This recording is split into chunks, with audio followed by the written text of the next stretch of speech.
नमस्कार, मी निरंजन. ईजी न्यूजमध्ये आपल्या सर्वांचं मनपूर्वक स्वागत.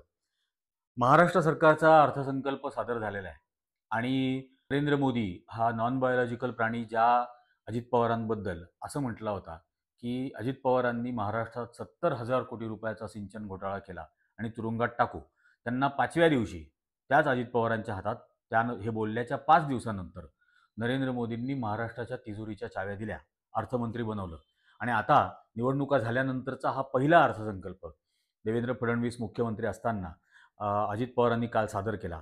आणि लोकसभा निवडणुकांपासून मी सर्वत्र जाहीर भाषणांमध्ये सुद्धा आणि व्हिडिओजमध्ये सुद्धा हे सातत्याने सांगत होतो की महाराष्ट्रावरचं कर्ज हे 9,20,000 कोटी रुपयावरती जाईल.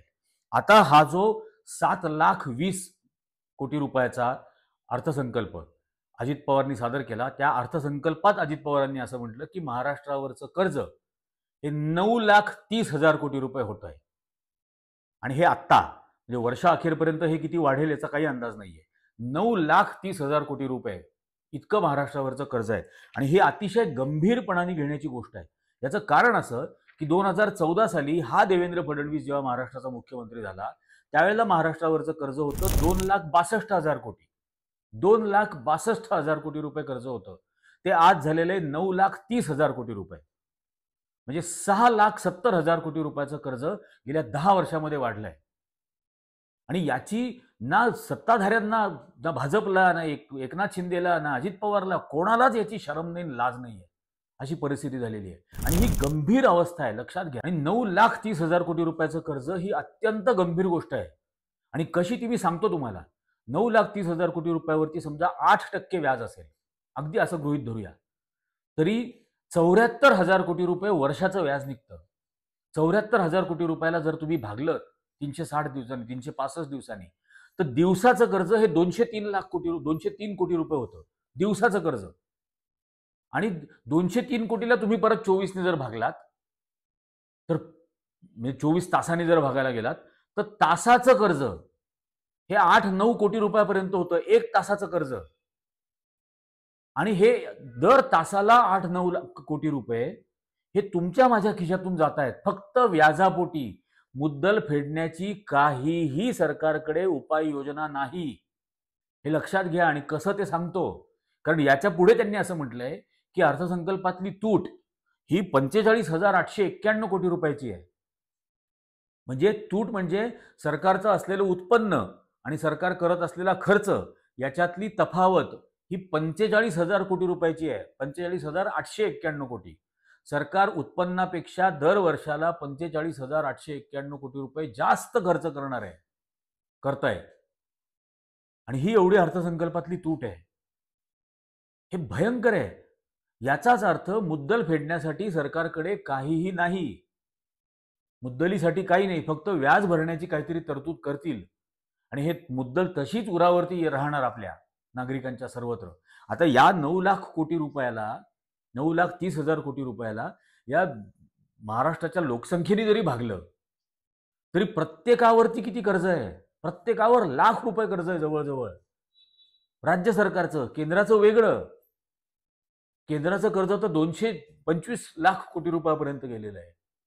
54 लाख कोटीवरून 225 लाख कोटीवरती गेलेलं आहे केंद्राचं. आणि ही राज्याची अवस्था झालेली आहे. आणि हे असताना आता ही आर्थिक अवस्था आहे आणि ही अशी आर्थिक अवस्था अवघड आहे हे माहिती होतं. हे निवडणुकांच्या काळामध्ये आम्ही सतत बोलत होतो. त्याचा परिणाम म्हणून आता काय करताय सरकार? त्याचा परिणाम म्हणून सर्वात पहिल्यांदा तुमच्या माझ्या मायबाप असलेल्या अन्नदात्या शेतकऱ्यांचं जे कर्ज माफ करू म्हणून सरकार म्हणत होतं, ते कर्ज आता सरकारने माफ करणं स्थगित केलेलं आहे. स्थगित म्हणजे काय? अनिश्चित काळासाठी. असं नाही सांगत आहेत की ऑक्टोबरमध्ये करू, सप्टेंबरमध्ये करू, नाही, स्थगित सांगतायत. म्हणजे शेतकऱ्यांची कर्जमाफी आता होत नाही. ज्या ज्या शेतकऱ्यांनी या मूर्खांना, नादान लोकांना मतदान केलं, त्यांनी आता विचार करावा, पश्चातापच करण्याची त्यांच्यावरती वेळ आलेली आहे. याच्या पलीकडे 1,500 रुपये लाडकी बहिणींसाठी जाहीर केले होते निवडणुकांच्या प्रचारांमध्ये सर्वत्र. आता आमच्या लाडक्या बहिणींना आम्ही 2,100 रुपये देणार. आणि मग तो एकनाथ शिंदे म्हणायचा 3,000 रुपये सुद्धा आम्ही देऊ वेळ पडली तर, पण लाडक्या बहिणीला त्रास होऊ देणार नाही. आता लाडक्या बहिणीसाठी सरकारने जी आर्थिक योजना केलेली होती वर्षभराची, म्हणजे जो आउटले पूर्ण याचा होता, त्याच्यामध्ये राज्य सरकारने, अजित पवारनी 10,000 कोटी रुपये कमी केलेले आहेत लाडक्या बहिणीच्या तरतुदीमधून. 10,000 कोटी म्हणजे 1500चे 2100 करणं तर सोडा, 1500 मिळणाऱ्या लाडक्या बहिणींच्या संख्येमध्ये 5 लाखांनी ऑलरेडी अपात्र ठरवल्यात, आणखीन 5 लाख अपात्र ठरवतील. 10 लाख 2 महिन्यापूर्वी लाडक्या असलेल्या बहिणी आता नावडत्या बहिणी होणार, सावत्र बहिणी होणार. आणि बाकीच्यांना सुद्धा 1500 रुपये दर महिन्याला मिळतील का? का 2 महिन्यांनी, 3 महिन्यांनी, 4 महिन्यांनी असे मिळत राहणार?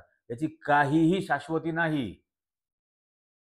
आणि लाडक्या बहिणीमुळे निवडून आले, लाडक्या बहिणीमुळे निवडून आले. बघा लाडक्या बहिणींना कशी लाथ मारली या नादान राज्यकर्त्यांनी. त्याच्यानंतर आता हे सगळं कमी केली प्रत्येक गोष्टीतली, म्हणजे शिक्षणातली तरतूद कमी केली, आरोग्यातली तरतूद कमी केली, हा भाग तर आहेच आहे. समाज कल्याणची तरतूद कमी केली. पण आता सरकार करणार काय असलेल्या उत्पन्नामधून किंवा घेतलेल्या कर्जामधून? आता सरकार नवीन 12 स्मारकं बांधणार. ही 12 स्मारकं बांधली की महाराष्ट्रातला बेरोजगारीचा प्रश्न संपेल, या महाराष्ट्रातला कायदा सुव्यवस्थेचा प्रश्न संपेल, या महाराष्ट्रातल्या महिला सुरक्षेचा प्रश्न संपेल, या महाराष्ट्रातले भूकबळी जे उपाशी मराला टेकलेले आहेत यांचा प्रश्न संपेल. हे 12 स्मारकं बांधल्याबरोबर महाराष्ट्रामध्ये उद्योग निर्माण होतील सर्वत्र आणि भरभराट होईल महाराष्ट्राची. आणि ही 12 स्मारकं, त्यातलं एक स्मारक छत्रपती संभाजी महाराजांचं बांधणार कोकणात. कोकणात बांधलेल्या शिवाजी महाराजांच्या पुतळ्याचं काय झालं आपण पाहिलं काही महिन्यापूर्वी. मला रडू आलं होतं त्यावेळेला. मालवणमधला 35 फुटी छत्रपती शिवाजी महाराजांचा पुतळा पडला, भग्न झाला आणि तो पोकळ होता हे लक्षात आलं. मोकाटे गुन्हेगार, जयदीप आपटे नावाचा गुन्हेगार मोकाट आहे, मोकाट. आणि त्या कोण शिंदे का पाटील नावाचा मुलगा ज्यांनी तो चबुतरा बांधला तो तुरुंगात. आणि जयदीप आपटे शिल्पकार मोकाट. त्याच्यानंतर आता संभाजी महाराजांचं त्याच कोकणामध्ये लावणार. म्हणजे हा एकनाथ शिंदे असं बोलला होता की 45 किलोमीटरच्या वेगाने वारं वाहत होतं म्हणून महाराजांचा पुतळा पडला. मग एवढं वेगाने वारं वाहणाऱ्या कोकणामध्ये परत दुसरा पुतळा का बांधायला निघताय आणि तो पुन्हा जयदीप आपटे बांधणार आहे का? त्याच्यानंतर दुसरी घोषणा केली, आग्र्यामध्ये छत्रपती शिवाजी महाराजांचं स्मारक बांधणार. अरे दिवट्यांनो, तुमचे प्रशांत कोरटकर पासून राहुल सोलापूरकर पर्यंत सगळेजण छत्रपती शिवाजी महाराज आणि संभाजी महाराजांचा गलिच्छ भाषेमध्ये अपमान करतायत. त्यांचं काय करणार? त्यांची स्मारकं, प्रशांत कोरटकर आणि राहुल सोलापूरकरची स्मारकं आम्हाला तुरुंगात बघायची आहेत. लावणार आहात का ती? आग्र्याला चालले स्मारक बांधायला, पानिपतामध्ये मराठ्यांच्या शौर्याचं स्मारक बांधणार. म्हणजे अटकेपार झेंडे कोणी लावले? पेशव्यांनी लावले. आणि पानिपतात पराभव कोणाचा झाला? मराठ्यांचा झाला. पानिपतात पेशव्यांचा पराभव नाही झाला, पानिपतात मराठ्यांचा पराभव झाला. आणि पानिपतामध्ये मराठ्यांचं स्मारक बांधणार. ही आज या गोष्टींमध्ये, या घोषणांमध्येही कसा बारकावा लक्षात घेणं गरजेचं आहे. आणि याच्या मागची कावेबाज नीच प्रवृत्ती लक्षात घेणं पण गरजेचं आहे. ती ही 12 स्मारकं बांधणार. आणि जणू काही सगळे महाराष्ट्रातले प्रश्न संपले, महाराष्ट्रावरचं कर्ज पण फिटेल 12 स्मारकं बांधल्यानंतर. कारण ही जी दैवी माणसं आहेत, छत्रपती शिवाजी महाराज असतील, संभाजी महाराज असतील, ते पानिपतामध्ये रणांगणावरती बळी गेलेले मराठे असतील, हे आता महाराष्ट्र सरकारला उत्पन्न मिळवून देतील. मेलेल्याच्या टाळूवरचं लोणी पण खाणं हा प्रकार आहे. आणि याच्या आधीची जी स्मारकं जाहीर केली होती, अरबी समुद्रामधलं छत्रपती शिवाजींचं स्मारक, ज्याचं जलपूजन नॉन बायोलॉजिकल प्राण्याच्या हस्ते केलं होतं, त्याचं पुढं काहीच झालं नाही. त्याच्या कन्सल्टन्सीसाठी मात्र आर्किटेक्टला शेकडो कोटी रुपयाची फी देऊन झाली. इंदू स्मारक, भारतरत्न बाबासाहेब आंबेडकरांचं स्मारक बांधणार होते, त्याचं आता 10 वर्षात काय झालं? काही झालं नाही. कन्सल्टंटला मात्र पैसे देऊन झाले त्याच्याबद्दलचे. आणि आता ही नवीन 12 स्मारकं. त्याच्यानंतर उद्धव ठाकरे मुख्यमंत्री असताना महाराष्ट्रामधल्या गोरगरिबांना जेवण मिळावं स्वस्तात म्हणून पहिल्यांदा 5 रुपयात जेवण, नंतर 10 रुपये त्याची किंमत वाढवली, 10 रुपयामध्ये जेवण. कोविडच्या काळामध्ये मोफत जेवण दिलं महाराष्ट्रातल्या गोरगरिबांना, मोफत जेवण. आणि या शिवभोजन योजनेची आर्थिक गरज होती, तरतूद होती 14 कोटी रुपयाची. ही शिवभोजन योजना बंद करून टाकली. गोरगरिबांना अन्न देणं, त्यांचं पोट भरणं हे सरकारचं कर्तव्य नाही. सरकारचं कर्तव्य स्मारकं बांधणं हे आहे. त्याच्यानंतर स्थानिक स्वराज्य संस्थांच्या निवडणुका आहेत आता. गेली 2.5-3 वर्ष झालेले नाही आहेत. त्यामुळे महाराष्ट्रातल्या 26-27 महानगरपालिका, जिल्हा परिषदा या सगळ्यांच्या निवडणुका होणार. या निवडणुकांच्या खर्चाची तरतूद जी 18,165 कोटी रुपये होती ती आता 20,050 कोटी रुपये केली. कारण निवडणुका महत्वाच्या, गरिबाचं पोट भरणं महत्वाचं नाही. त्याच्यासाठी 2,000 कोटी रुपये वाढवून दिले. गेल्या 10 वर्षात महाराष्ट्रातल्या 66,000 शाळा बंद केल्या, 2,000 कोटी रुपये नाही म्हणून. 3 लाख शिक्षकांना बेरोजगार केलं. 3 लाख शिक्षकांना बेरोजगार केलं आणि 3 लाख शिक्षकांच्या पत्नींना लाडक्या बहिणी केलं. आणि त्यातले आता अपात्र ठरवले असतील तर माहीत नाही. पण स्थानिक स्वराज्य संस्थांच्या कारण निवडणुका महत्वाच्या आहेत ना. हे निवडणूक जीवी आहेत सगळे. आणि शक्तीपीठ हायवे बांधणार नवीन. नागरिकांचा विरोध आहे, शेतकऱ्यांचा विरोध आहे, त्या परिसरामधल्या सर्व जणांचा विरोध आहे, स्थानिक आमदारांचा विरोध आहे, खासदारांचा विरोध आहे. प्रणिती शिंदे असतील, सतेज पाटील असतील, विश्वजित कदम असतील, सर्वांनी याचा विरोध विधानसभेमध्ये सांगितलेला आहे. तरीही शक्तीपीठ बांधणार हायवे, कोणाचीही मागणी नसताना बांधणार. जसा समृद्धी हायवे बांधला कोणाचीही मागणी नसताना. 600 किलोमीटरच्या रस्त्यासाठी 60,000 कोटी रुपयाचं कर्ज घेतलं. 1 किलोमीटरसाठी 100 कोटी रुपयाचं कर्ज, आणि तो बांधला. त्याच्या पुढे जाऊन अजित पवारांनी जाहीर केलं की महाराष्ट्रातले 7,000 किलोमीटरचे रस्ते असलेले रस्ते हे कॉन्क्रीटचे बनवणार. हे सिमेंट इंडस्ट्री बरोबर असलेलं अधिकारी आणि राजकारण्यांचं क्रिमिनल नेक्सस आहे. त्याच्याकडून लाच खायच्या आहेत म्हणून असलेले डांबरी रस्ते हे सिमेंटचे करणार. जसा तो पुणे कोल्हापूर हायवे करतायत, चांगला अप्रतिम रस्ता, काहीही कारण नसताना कॉन्क्रीटचे थरच्या थर देऊन त्याचा बनवला जातोय. आणि त्याच्यात गॅप्स आहेत. 1 किलोमीटर म्हणजे एक 500 मीटर गेले की दुसरा सुरू होतो 1 फूट उंचावरून. असं टणकन उडी मारून गेल्यासारखं वर जायचं, पुन्हा टुणकन उडी मारून खाली आले. काही लेबलिंग नाही. हे यांचं कन्स्ट्रक्शन सिव्हिल सायन्स, सिव्हिल इंजिनिअरिंगचं. आणि याचा परिणाम रस्ते सिमेंटचे बनल्यामुळे टेम्परेचर्समध्ये किती वाढ होणार आहे, त्या वाढलेल्या टेम्परेचर्सचा आजूबाजूच्या शेतीवरती किती परिणाम होणार आहे याचं काहीही भान नाही. खर्च करायचा आहे बास, आणि तो खर्च तुमच्या माझ्या खिशातून ओरबाडून घ्यायचा यांना, म्हणून हे केलं जात आहे. या निवडणुकांच्या आधी महाराष्ट्रामध्ये असेच रस्ते जाहीर केले, 8 रस्ते. त्याच्यावरती एक भाग केला होता. 273 कोटी रुपयाला 1 किलोमीटर रस्ता एकनाथ शिंदेच्या सरकारने मंजूर केलं टेंडर. 273 कोटी रुपयाला 1 किलोमीटर. विचार करा तुम्ही. चंद्रावरती जायला चांद्रयानचा खर्च होता 660 कोटी रुपये, आणि 1 किलोमीटरवर जायला 273 कोटी रुपये लागणार. हे सरकार घेणार. आणि असे आता 7,000 किलोमीटर लांबीचे रस्ते कोणाचीही मागणी नसताना सरकार बनवणार. आणि हा खर्च कसा वसूल करायचा, कसा काढायचा, तर तुम्हाला सगळ्यांना गुरफटवून टाकायचं. पहिले नोटबंदीमध्ये गुरफटवलं, मग जीएसटीच्या भानगडीत गुरफटवलं, मग बेरोजगारीने हैराण करून टाकलं, मग लाडक्या बहिणीचे अर्ज करा, मग कर्जमाफीचे अटी शर्तींसह अर्ज करा. सगळ्या लाईनींमध्ये लोकांना, नागरिकांना गुरफटवून ठेवायचं. आणि आता नवीन खूळ काढलंय मूर्खपणाचं, HSN, हाय सिक्युरिटी नंबर प्लेट. हाय सिक्युरिटी नंबर प्लेट. आणि सरकार म्हणतं हाय सिक्युरिटी नंबर प्लेट आल्या की वाहन, तुमची स्कूटर जर चोरीला गेली तर लगेच शोधता येईल त्या याच्यावरून. तुम्हाला माझ्या स्कूटरच्या चोरीला जाण्याची चिंता आहे.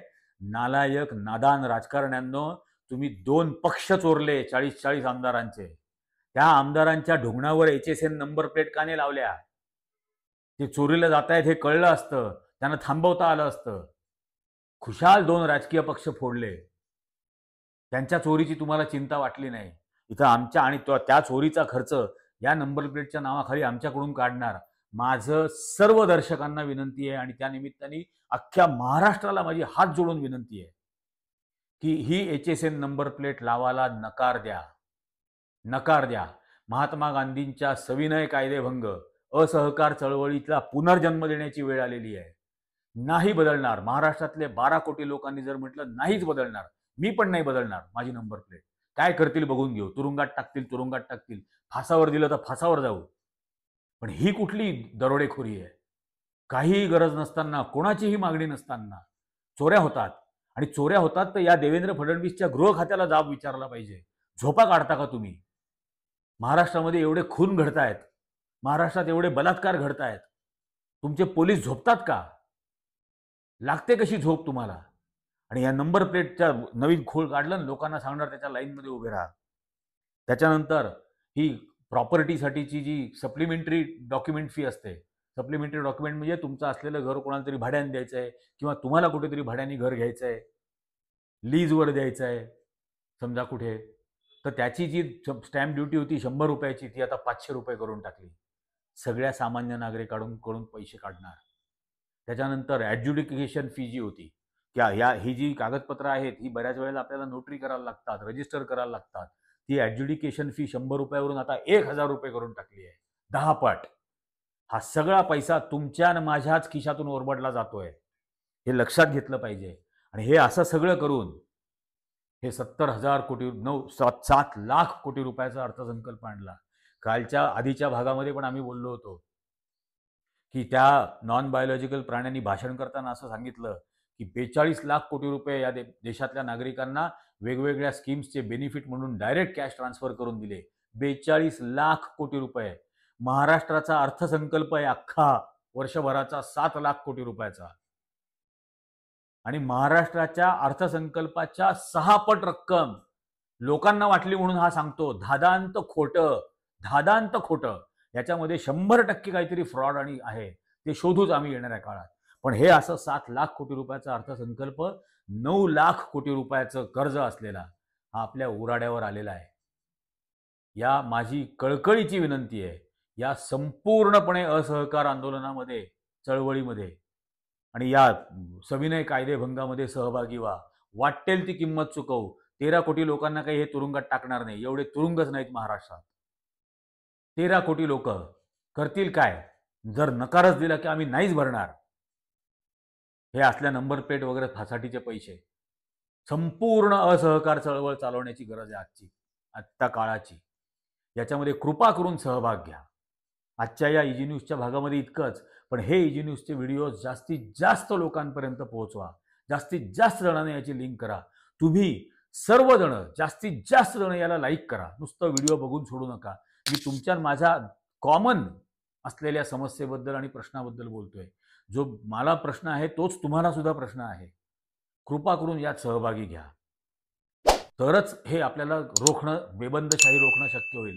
त्यामुळे सर्वांनी हे व्हिडिओज लाईक करा. सर्वांनी याच्यावरती कमेंट करून तुम्ही याच्यामध्ये भाग घेणार का, सहभाग घेणार का, हे याच्यामध्ये नक्की नोंदवा.